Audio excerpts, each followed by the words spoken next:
Good ஈவினிங்ப்பா. டிரான்ஸ்கிரிப்ஷனை பற்றி ஷார்ட்டாக ஒரு பார்த்துடலாம், ஓகேங்களா? இப்போ டிரான்ஸ்கிரிப்ஷன் அப்படின்னாக்க என்ன அப்படின்னு பார்த்தீங்கன்னாக்க டிஎன்ஏலேருந்து எம்ஆர்என்ஏ வந்து பேர் தான் நம்ம என்னன்னு சொல்கிறோம், டிரான்ஸ்கிரிப்ஷன் அப்படின்னு சொல்லுவோம். இப்போ நம்ம இதுக்கு முன்னாடி எல்லாம் டிஎன்ஏ ரெப்ளிகேஷன் பார்த்துருக்கோம்ல, டபுள் ஸ்டாண்டர்டாக இருக்கக்கூடிய டிஎன்ஏ என்ன ஆகும், சிங்கிள் ஸ்டாண்டர்டாக பிரியும் பொழுது இதில் இருக்கக்கூடியது டெம்ப்ளேட் ஸ்டாண்ட், ஓகேவா? அந்த டிஎன்ஏயோட பேரண்ட் ஸ்டாண்டுக்கு பேர் டெம்ப்ளேட் ஸ்டாண்ட் அப்படின்னு பேர். இப்போ நம்ம இங்கே போட்டிருக்கோம் பார்த்தீங்களா, இது என்னது 5 prime to 3 prime 3 prime to 5 prime போட்டுருக்கோமா, அதுதான் இங்க அப்படியே போட்டுருக்கு, ஓகேங்களா? இது டெம்ப்ளேட் ஸ்டாண்ட், இது 3 prime to 5 prime 5 prime to 3 prime. இது ரெண்டுமே எதோட ஸ்டாண்ட்னா டிஎன்ஏ ஓட ஸ்டாண்ட், ஓகேங்களா? 3 prime to 5 prime க்கு பேரு டெம்ப்ளேட் ஸ்டாண்ட் அப்படினு பேரு, ஓகேவா? பேரண்ட் ஸ்டாண்ட் அப்படினு பேரு. 5 prime to 3 prime ஸ்டாண்டுக்கு பேரு கோடிங் ஸ்டாண்ட் அப்படினு பேரு, ஓகேவா? பட் ரெண்டுமே எதோட ஸ்டாண்ட் தான், உங்களுக்கு டிஎன்ஏ ஓட ஸ்டாண்ட் தான். இப்போ நம்மளுக்கு ஒரு ஸ்டாண்ட் மட்டும் தான் எம்ஆர்என்ஏவை சிந்தசிஸ் பண்ணும், ஓகேவா? இப்போ எந்த ஸ்டாண்ட் நம்மளுக்கு எம்ஆர்என்ஏவை சிந்தசிஸ் பண்ண போறாங்க, ஒன்லி டெம்ப்ளேட் ஸ்டாண்ட். ஏன்னா இங்கேயே பார்த்தோமா நம்ம டிஎன்ஏ ரெப்ளிகேஷன்லயே எங்க 3' to 5 prime தானே போகுது. சோ என்ன ஆகும், 3 prime to 5 prime இருக்கு பாத்தீங்களா, இந்த டெம்ப்ளேட் ஸ்டாண்ட் இருக்கு பாத்தீங்களா, அதுக்கான காம்ப்ளிமெண்டரி ஸ்டாண்ட் தான் நம்மளுக்கு உருவாகும், அதுதான் எம்ஆர்என்ஏவை உற்பத்தி பண்ணும். அப்ப இது கோடிங் ஸ்டாண்ட். என்ன மிஸ் கோடிங் ஸ்டாண்ட்னா என்ன அப்படின்னு பாத்தீங்கன்னாக்க, இப்போ இந்த கோடிங் ஸ்டாண்ட் இதுவும் டிஎன்ஏவோட ஸ்டாண்ட் தானே. இந்த கோடிங் ஸ்டாண்ட்ல என்ன இருக்கு, இங்க இருக்கக்கூடிய டெம்ப்ளேட் ஸ்டாண்ட்ல இருக்கக்கூடிய நியூக்ளியோடைடுக்கு காம்ப்ளிமெண்டரியான நியூக்ளியோடைடு இங்க இருக்கு, ஓகேவா? அப்போ இங்க என்ன இருக்கோ அதுதான் நம்மளுக்கு, இப்போ நம்மளுக்கு ஆர்என்ஏவை சிந்தசிஸ் பண்ண போறது யாரு, இந்த டெம்ப்ளேட் ஸ்டாண்ட் தானே. இப்போ ஆர்என்ஏவை சிந்தசிஸ் பண்ணுதுனாக்க பாருங்க, ஃபார் எக்ஸாம்பிள் 3' to 5' இருக்குன்னா உனக்கு உருவாகக்கூடியது என்னவா இருக்கும், 5 prime to 3 prime தான் உனக்கு உருவாகணும், ஓகேவா? MRNA stand.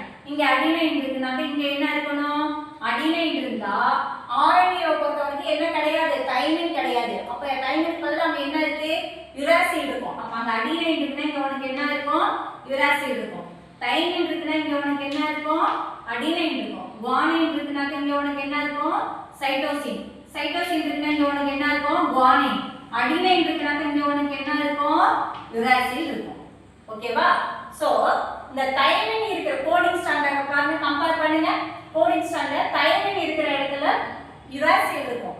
மற்றபடி இந்த கோடிங் ஸ்டாண்ட்ல அடினைன் சைட்டோசின் குவானின்.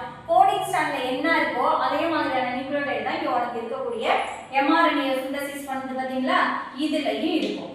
அப்போ இதுக்கு ஏன் கோடிங் ஸ்டாண்ட் அப்படின்னு பேருன்னா, எம்ஆர்என்ஏவுக்கான கோடை கோட் பண்றதுனால, எம்ஆர்என்ஏவுக்கான நியூக்ளியோடைட்ஸை கோட் பண்றதுனால இதுக்கு பேரு கோடிங் ஸ்டாண்ட் அப்படின்னு பேர். கோட் பண்றதுனா புரியுதா உங்களுக்கு?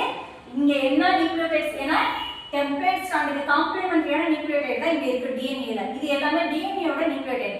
நம்மளுக்கு என்ன தேவை, ஆர்என்ஏ தேவை. அப்போ இந்த டெம்ப்ளேட் ஸ்டாண்ட்ல இருந்து என்ன உருவாக போகுது, உனக்கு எம்ஆர்என்ஏ சிந்தசிஸ் ஆக போகுது. அந்த எம்ஆர்என்ஏ 5 prime to 3 primeல உருவாகும். அப்போ இதுல இருக்கக்கூடிய நியூக்ளியோடைட்ஸும் இங்க இருக்கக்கூடிய நியூக்ளியோடைட்ஸும், அதாவது தைமினை தவிர பாக்கி எல்லாமே சேமா இருக்கும். அப்போ எம்ஆர்என்ஏக்கான நியூக்ளியோடைட்ஸை இது கோட் பண்றதுனால இது பேர் கோடிங் ஸ்டாண்ட் அப்படின்னு பேர். அவ்வளவுதான் இதோட வேலை, வேற எதுவுமே கிடையாது. பட் உனக்கு எம்ஆர்என்ஏவை கொடுக்க போறது யார் அப்படின்னு பாத்தீங்கன்னாக்கா, இந்த 3 prime to 5 primeல இருக்கக்கூடிய இந்த டெம்ப்ளேட் ஸ்டாண்ட் தான் நம்மளுக்கு எதை கொடுக்கும் அப்படின்னு பாத்தீங்கன்னாக்கா, எம்ஆர்என்ஏவை சிந்தசிஸ் பண்ணும், ஓகேவா? அப்போ எப்படி சிந்தசிஸ் ஆகுது, ப்ரோமோட்டார் வந்து உட்கார முடியுது, ஓகேவா? ஒரு ப்ரோமோட்டார் வந்து உட்கார்ந்ததுமே பிரைமேஸ் என்சைம் என்ன பண்ணிவிடும், இனிஷியேட் ஆர்என்ஏ பிரைமரை கொடுத்து இனிஷியேட் பண்ணிவிடும், ஓகேங்களா?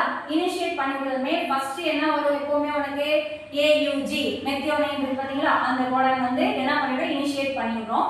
அப்ப என்ன உனக்கு டெம்ப்ளேட் ஸ்டாண்ட்ல இருக்கக்கூடிய நியூக்ளியோடைடு டிஎன்ஏ நியூக்ளியோடைடுக்கு காம்ப்ளிமெண்டரியான நியூக்ளியோடைடு நம்மளுக்கு என்ன ஆகும், எம்ஆர்என்ஏ சிந்தசிஸ் ஆகும்.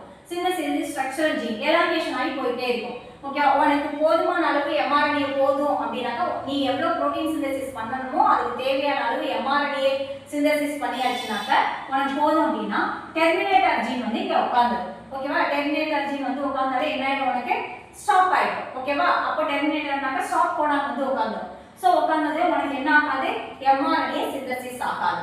இனி இன்னொரு டயக்ராம் போட்டு பார்ப்போம். அங்க பார்த்துப்போம் பாத்தீங்கன்னா ப்ரோமோட்டார் ஜீன் எது, சிக்மா ஃபேக்டர் படிப்போம். டெர்மினேட்டர் ஜீன்ல யார் இருப்பாங்கன்னா ரோ ஃபேக்டர் வந்து ஸ்டாப் அப்படின்னு சொல்லி பார்ப்போம். அது இன்னொரு டயக்ராம் போட்டு டீட்டெயிலாக பார்ப்போம். பட் இங்கே டெம்ப்ளேட் ஸ்டாண்ட்னா என்ன, கோடிங் ஸ்டாண்ட்னா என்ன அப்படிங்கிறத டிஃபரன்ஷியேஷன் படுத்தி பார்க்கணும் அப்படிங்கிறதுனால தான் நம்ம இதை பார்த்துருக்கக்கூடியது.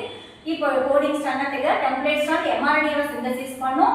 கோடிங் ஸ்டாண்ட் அப்படிங்கிறது நம்மளுக்கு உருவாக்க போகக்கூடிய எம்ஆர்என்ஏவுக்கான நியூக்ளியோடைட்ஸை இது கோட் பண்ணுது அப்படிங்கிறதுனால இதுக்கு பேர் கோடிங் ஸ்டாண்ட் அப்படின்னு சொல்லுவோம். பட் இதோட வேலை வேற எதுவுமே கிடையாது. டெம்ப்ளேட் மட்டும்தான் நம்மளுக்கு எம்ஆர்என்ஏவை சிந்தசிஸ் பண்ணி கொடுக்கும். இந்த ஸ்டாண்ட் அப்படியே தான் இருக்கும். ஓகேங்களா? ஓகேப்பா, தேங்க்யூ.